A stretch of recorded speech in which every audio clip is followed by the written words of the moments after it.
discussing how contractors can finish strong and finish well when they decide to exit their business.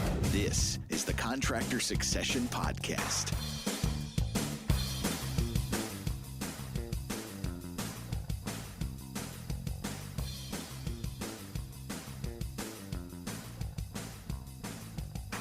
Hello, everyone, and welcome to the Contractor Succession Podcast. My name is Marty Wolf, and with me today, as always, is my partner, Scott Good. Hi, Scott. How are you today? Hi, Marty. Doing fantastic. Yeah, well, Scott, this interview that you're going to be doing with Nick in a few minutes is near and dear to your heart. You told me that you wanted to be the lead on this discussion, so you have that responsibility, Scott. So if you're looking at our screen, you're going to see our guest is Nick Kosick. Nick, welcome to the Contractor Succession Podcast. Thanks for having me aboard, guys. Yeah, it's great. It's going to be a lot of fun. So I'll do an introduction of Nick, and then I'm going to turn it over to Scott. So here we go. Nick Kosick, a construction executive for over 30 years and workforce development promoter, is working to close the skilled trades gap.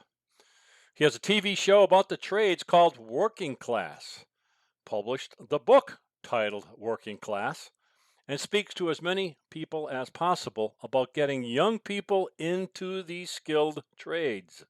There's more. He also leads the nonprofit called Working Class, where their goals are to give away 10,000 books to high school kids, speak to 1,000 high school women and minorities each year, and produce 12 streaming episodes of the Working Class show each year to be streamed for free in high school classrooms. Nick, sounds like you have a real commitment to the skilled trade. So, Scott, good. You can kind of take it away. Start our conversation with Nick. Fantastic. Well, the first thing I'm going to do is hold this up.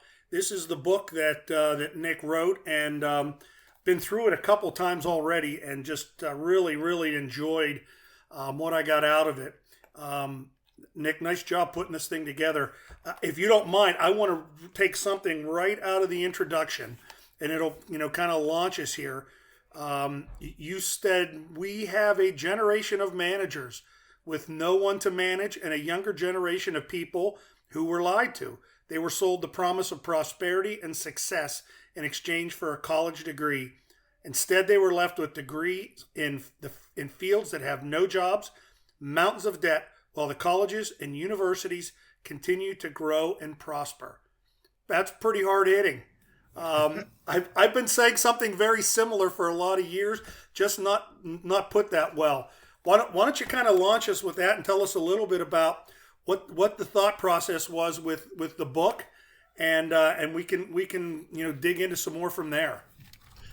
Well, I mean, it pretty much, quite honestly, it kind of stands for itself. That statement, yeah, it's a bit of a gut punch, but it's tell me anything in it that's not true. I mean, it is what it is.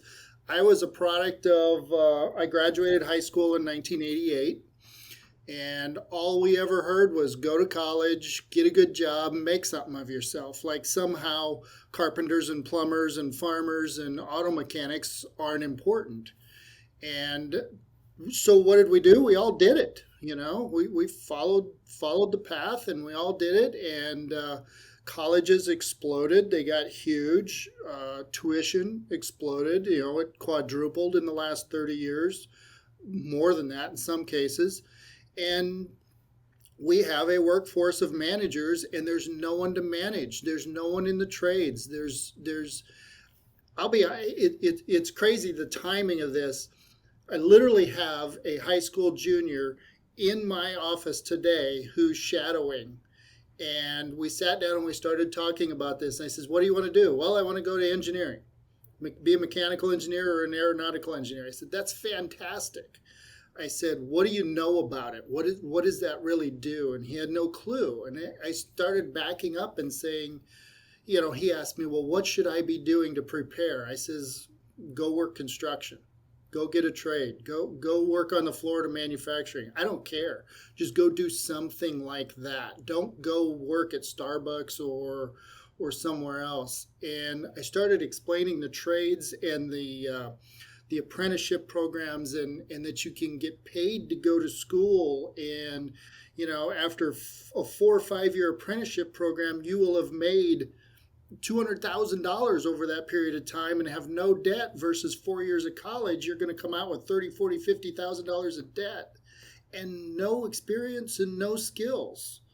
And he had no clue, none whatsoever. And the fact that he had no clue means our schools are failing. It means our society is failing. And quite honestly, it means that us as parents are failing, because we should at least be giving them the option. We should at least be saying, hey, you choose what you want, but this is what's out there. And we're not. We're just saying, go to college. That's the only way. And it's irresponsible is what it really is. Yeah, and Nick, it's interesting because one of the things I found out, and I have a couple sons, three sons, in fact, and they all worked in business with me for a while. Two of them decided to go the college route. The other one went to trade school and actually got a degree in brewing and fermentation science, and he's a brewer now. And but it took him several years to figure that out. And I kind of look at that, bringing people in, and that's fantastic advice, because they're either going to find that they like it or they're going to find that they don't like it. But in either case, they know that, well, then maybe college is the right thing, or maybe it's not. And I think we've got way too many people making the decision that it is before they even know. Yeah. I mean, they're not being told there's another option. They're just simply saying, this is what you need to do. And our schools are set up that way because our schools get funded based on test scores. Well, test scores are important to who? College. No apprenticeship program says, well, you weren't a straight A student, so we don't want you. They're willing to teach them as they go.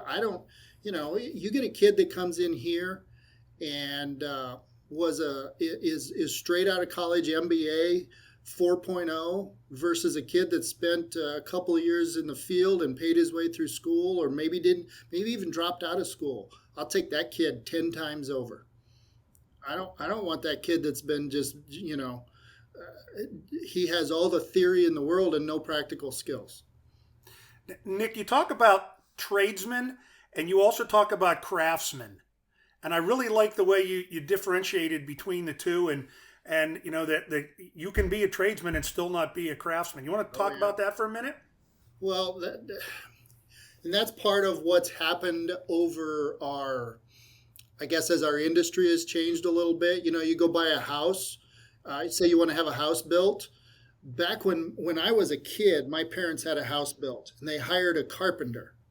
He did everything. He built the cabinets. Yeah, he still had an electrician come in and that, but he did everything. He built one house at a time and he did it all.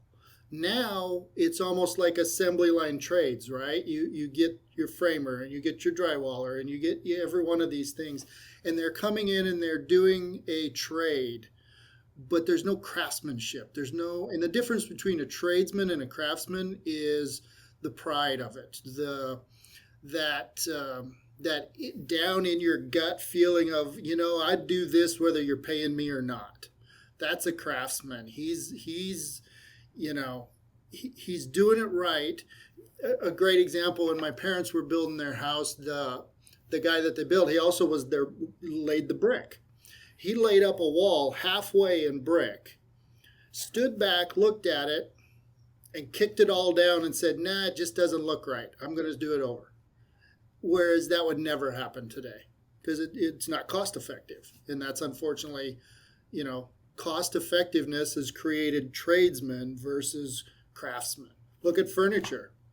A desk that was built 100 years ago versus what you can buy now. There's no comparison. That's the difference. Yeah, Marty, you want to throw in an idea or two here? No, you're doing really good. I'm listening. I'm looking at my notes and saying, I don't really know what I can talk about here. No, take a drink. But obviously, not a question. I guess just a comment to what you guys are talking. Nick refers to character often in the book, pride often in the book. Maybe I'm coming up with a question. I don't know. But has our culture changed that much, Nick?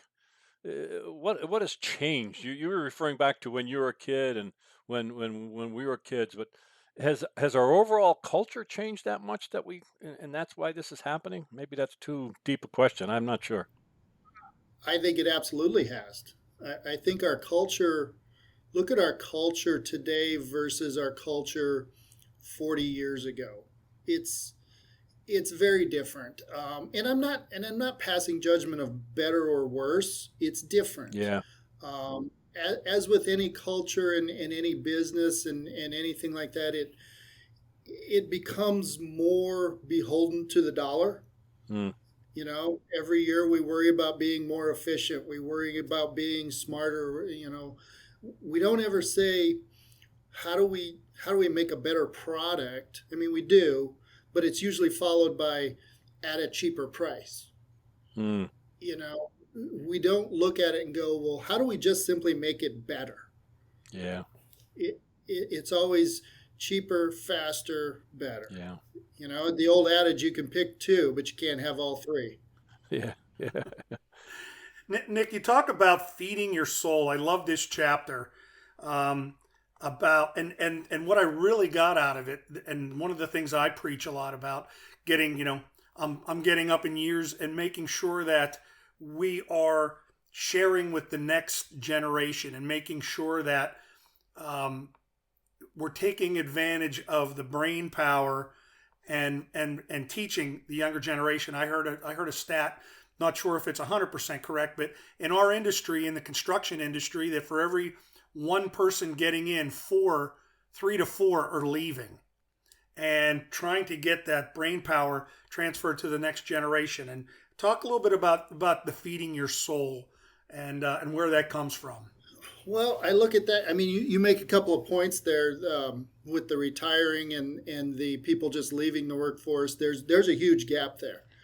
And to me, I've been doing construction management in one form or another for about 30 years.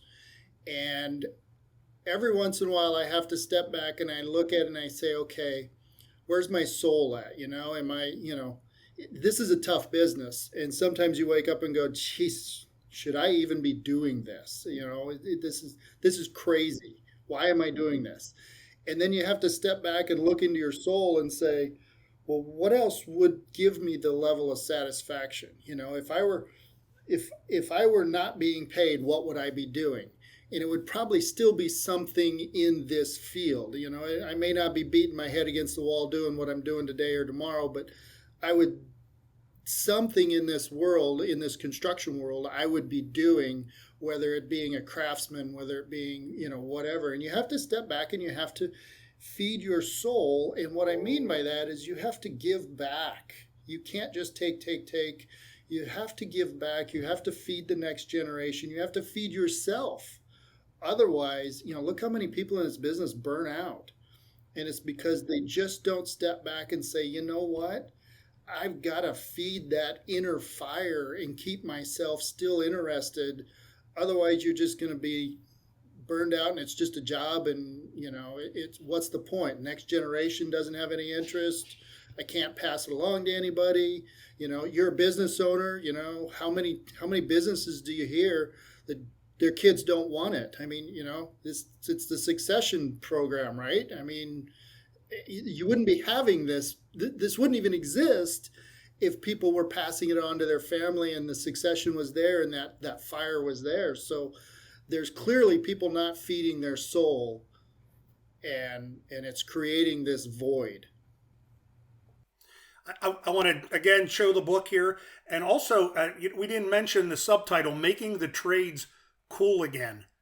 I think that's such a great subtitle, because I agree with you. We really have our work cut out for us because we're fighting a big engine. You know, I happen to live in State College, Pennsylvania, home of Penn State University, right? And so I would guess that 80% of the kids that come out of our high school are told you got to go to Penn State, and most of them do. And trying to convince them that there are options and alternatives, and to realize how many of them are probably not going to make it through. You know, the percentage of graduates is not high. You have a chapter in your book called "Failure is an Option." I'd prefer to see people failing and not running up a $50,000 bill in the process of doing it for a couple of years. I was telling Marty this morning, I watched a video this past weekend. It's Denzel Washington, and he's doing a college graduation speech.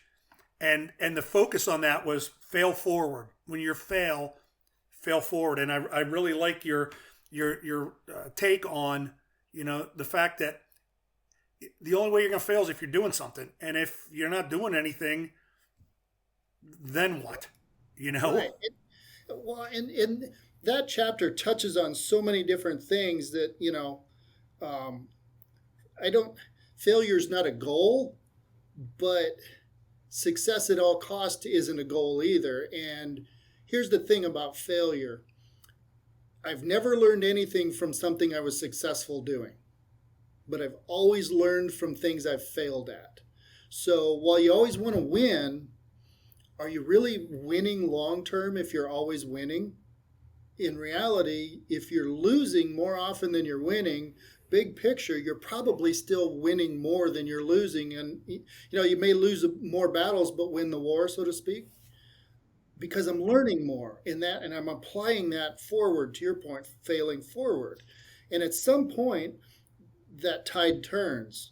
But when it turns, it's exponential, right? Because you have all of these failures that you learned from that you can now leverage. Yeah. I go back And to that the makes craftsman, Nick. I'm not exactly a craftsman by any stretch of the imagination, but just recently I've been doing more and more. I've been doing some plastering and stuff like that. That over the years I'm okay, and I don't do that for a living, obviously. But even the fact that I did that, and it looked pretty good when I was done, right? Now it took longer than normal, so if we can get I think that's part of the message we have to get into parents' heads and hearts and these kids' heads and hearts to do something with their hands. It is just so gratifying, isn't it, Nick? I mean, isn't that kind of the message we have to get out? Yeah, that's the whole point of feeding your soul, right? Yeah. You get done with that, and maybe it wasn't perfect, and maybe it took two times longer than it should have, but you did it. Yeah. And you figured it out, and that made you feel good. Yeah. And these kids just they're not getting that anywhere else. Yeah, I mean, if we could just get them to try some of this. So, when did we stop doing shop class, Nick? What happened to that? And when did that happen? And why did that happen? Over the last 30 years, it went away, and it was, I think it was accidental and methodical all at the same time. Oh, because talk to me. You go back to, like I say, the 80s. And it was all about greed is good and Gordon Gekko and all of that. So, we were bred to think differently. We were bred to think that, well, we have to go to Wall Street to be successful, right? I mean, the local plumber here, he's not successful. He's just got his butt crack hanging out and fixing a faucet, So we were kind of bred that way. And two things happened that facilitated it. One, the kids started going away from it. So there was less and less interest in it. So then the school says, well, we can apply that funding elsewhere because those are very expensive classes. And then you had computers coming in at the same time becoming a thing. So they just shifted that money into computer technology and other things. And then when that money ran out, they started getting rid of sports. Well, I look at sports almost like shop class, quite honestly, because you have to put in the work to get the result. Shop class, you got to put in the work. You got to learn a skill, just like sports, and then you get the result. Yeah. And so to my point, it was accidental at first, but then it became methodical. And the only place that really kept it was in the Midwest, where it's just so ingrained in culture, in the Nebraskas and the Missouris and the Kansases of the world. Mm-hmm. Shop classes never totally went away. They did change quite a bit. But yeah, I mean, when I was in high school, I had ag class, shop class. I took cooking classes, and people are like, well, what does that mean? That doesn't make sense, but it's the same thing. You come up with a plan, you get the materials together, you follow the plan, and at the end of the day, you've got a result. It's a meal, it's whatever. Those to me are all the same thing. Yeah. And they're all kind of went away. The good thing is they're coming back. Yeah, and we're going to get on the solutions, but just stop for a minute, and we want to make sure that everybody, Nick, what's the best way for people to connect with you? You have an email, a website, or anything you want people to connect with you? The easiest way is I have a website. It's working-class.org. Okay. And that will take you to the books. That will take you to the show. That'll take you to a place to donate. That'll take it'll take you to everything. That's kind of the hub for everything I've got. So say that again. It's working-class.org. Okay, and that'll be in the show notes for people who didn't catch that. It will be in our show notes. So Scott, back to you. Yeah, Nick, why don't you talk to us a little bit about the TV show? I had the opportunity to watch a couple of your videos over the weekend, and I learned a bunch about plasma cutters on sheet metal and some other cool stuff. I've got subcontractors that do that kind of work for me, but I was enthralled by some of the things. You had some discussion on Revit and BIM, some 3D design and some cool stuff. And I think sometimes we miss the boat in not emphasizing technology when it comes to some of the trades and some of the things that are now taking place and that we're seeing, in my world of HVAC, we're putting monitoring on different pieces of equipment, and we can remote monitor things and the smart homes and all that sort of stuff. And I think that draws from the younger generation that they really like playing with stuff because they've been doing it, in front of a television for how many years. So talk a little bit about the TV show. Well, yeah, I mean, a great example you just had was the guy that was talking about Revit and BIM and showing all of those intricate drawings and all of that piping systems and HVAC systems. That guy is a pipe fitter. He's a welder. Yeah. He's never stepped foot in a college. Yep. These are not college degreed people that are on these videos. These are true craftsmen, tradesmen, A lot of them went through unions, some of them. So what the show does is it's kind of a 3-piece show. So we start out with, where are we? What are we doing? We've shown up at a business. What does this business do? And then it goes to, we kind of do a day in the life with a craftsman. We spend the day. He shows us what they do, what they go through, kind of all of that. And then the show ends with a sit-down discussion of how did you get there. Prime example, one of them is a whiskey distiller. Well, you're not 4 years old and say, I want to grow up and be a whiskey distiller. How do you get there? What is that path? And it's always a very interesting path to get there. And we do the mainstream stuff, plumbers, pipe fitters, all that kind of stuff, carpenters. But we also try to do trades that are out of the mainstream. We did whiskey distiller. We did a glass blower. We did a spray foam. Yep. We've got a hot rod builder that we're going to publish that's in editing now. We're going to do one on a tattoo artist. I mean, those guys apprentice just like plumbers and pipe fitters and electricians do. So we try to make sure, because not everybody wants to go into construction, right? And when you think of trades, you tend to think of the construction trades. But there's so many more trades that aren't construction. There's tons of trades that are in healthcare, that you don't think about. I look at anything you can get at a 2-year vocational school as a trade, and anything you can get through a union is a trade.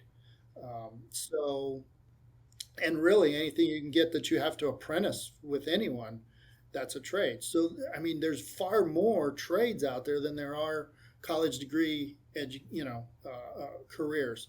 So the show is, we try to gear it towards 16 to 28-year-olds so that they can watch it and go, wow, I never knew that. I never thought of that. And we try to also show, to your point, the enormous amount of technology that's in there. You look at, you think of farming, to me seems like, gosh, that's a low tech type thing. I mean, you're raising animals and you're playing. It's one of the oldest professions in the world is farming because people have to eat. If you knew the amount of technology that was involved in that at this point, it would blow your mind. I mean, these guys are running down the field in their tractors guided by GPS. GPS, exactly. You know, I just watched a TV show on I think it was the History Channel this weekend, or Netflix or something. I started to watch that, and they immediately went to farming and the combines and how it's directed by GPS. How cool! It's amazing. I mean, they literally have. They're not in wide use, but in testing, they have unmanned tractors. I mean, it's just mind blowing. How they use drones is unbelievable. They use drones, to detect. I was talking to this. Go ahead. This one guy, he's an environmentalist, and one of the big things that's going on, you guys know this, being out on the east in Pennsylvania and stuff, the amount of abandoned oil wells that are in this country is absolutely mind-boggling. And some of them are so old that nobody even knows where they're at anymore. This guy is an environmentalist. He has a drone that can actually has ground penetrating radar that can go 6 feet down and find abandoned oil wells that have been buried under the brush and the dirt just by flying this drone around. Amazing. I mean, yeah. Just stupid, crazy stuff. Well, let's get to the positive, Scott. I mean, what's happening that's good, Nick? Talk to us about that, and then how we can encourage people. So, give us some good news. We touched on vocational education coming back into classrooms and stuff, but here's the biggest thing that I see that's a positive right now, and we all like to bag on the millennials, right? They're a bunch of lazy bums that just sit on the couch, and I even jumped on that bandwagon for a while until I started studying them and watching them. And what I learned is they're the smartest generation on earth. They are so much smarter than us. We were taught the harder you work, the more money you make. Well, unfortunately, that's not always true, number one. But we bought into it. They're like the king of side hustles. The millennials have got, every one of them's got a side hustle or 2 or 3 or 4 or 5. They figured out that you don't have to put all your eggs in one basket. You can actually have 5 different income streams of 20,000 versus one of 100,000 and hedge their bets and stuff. They figured out they can sit on their couch and make money on TikTok, which I'll never live long enough to figure out how to actually do that. Nor do you want to. Right, true. But it's intriguing to me because when we look at them and say, God, get off your ass and do something, they are doing something and they are actually being innovative and smart. And the other thing that's really cool is they've dovetailed into it. Being the Gordon Gekko generation, we're all about money. It's bigger houses and better cars. And hey, look at what I have that you don't have. They don't care. Yeah. They just want to have enough money to go camping or hiking and spend the time with their family. And what's important to them is working from home 3 or 4 days a week and spending that time and being available and being there for our kids when we weren't. Yeah. They've figured out how to take all those pieces of that puzzle and put it together. And then because all these companies are run by old white guys our age, when we all say, well, you got to get back in the office, they're like, no, I don't. And if you make me, I'll just go someplace else. Yeah. I'll do something else. Yeah. And we're all standing here going, whoa, what do we do now? Yeah. And it's just the next 5 to 10 years are going to be absolutely amazing. The other thing that's really cool with them is they actually don't mind the getting their hands dirty and stuff. They like not at all. They like to build things. They like to again feed their soul, and they like to go do something, and then at the end of the day, go look what I did, look what I made. Yeah, no doubt about it. Nick, my son is in cybersecurity. One of my sons is in cybersecurity. He can do everything. He flips houses. I don't know how he did that, but he can do plumbing, and he loves it. He loves getting dirty. He loves doing it. He's teaching his brothers different things, and that's exactly what he's so proud of that. he does work for his friends, and I think the pride part of that is so important. Nick, if we had a magic wand, here we go. If we had a magic wand and we wanted to get this into the two groups of people, one or two, who would those top two or three people that you'd want to get this show to? Who would that be? Parents, kids, educators? Who would that be? The ideal place, the number one place ideally would be junior high. Okay. High Agreed. school's too late Yep. in most cases. They've already been indoctrinated. They've already been told they don't have any other choices. And the second place, parents. Yeah. Because truth be told, it starts, we're the ones that created Yeah, this. exactly. We're the ones that perpetuated it. I will sit at contractor things with other contractors, and we'll all sit around a table and we will bitch and moan and complain about how there's nobody in the trades. And then we'll end the conversation with how our kids are going to college. Right. It's our own damn fault, Nick. Yeah, we Right? are our own worst enemy. Yeah. We created it, and then yet we perpetuate it. Yeah, we've got to turn this tide. I think it's because of the things that we've talked about. I think it is coming back. There are people, there are pride, there is pride, and there is people who want the do-it-yourselfer kind of thing is getting stronger, I think. So, Scott, how do you want to? And I also think that I think common sense is beginning to return, and people are looking at the real results of these $100,000 debt, and you've got a degree in Underwater religious basket studies. weaving. Yeah, and you're working at Walmart selling fabric or something. So I think common sense is starting to take hold again, and people are looking at this and saying there are great opportunities, and it is challenging, and you can make a lot of money in the trades. Absolutely. I mean, if you're willing to learn a trade and travel, I mean, think about if you could go back and be 24 years old, a newly turned out journeyman, and know of some of the travel opportunities that are out there for you to go do some of this work. You could just make such stupid money. I mean, Yeah. unbelievable. Yeah.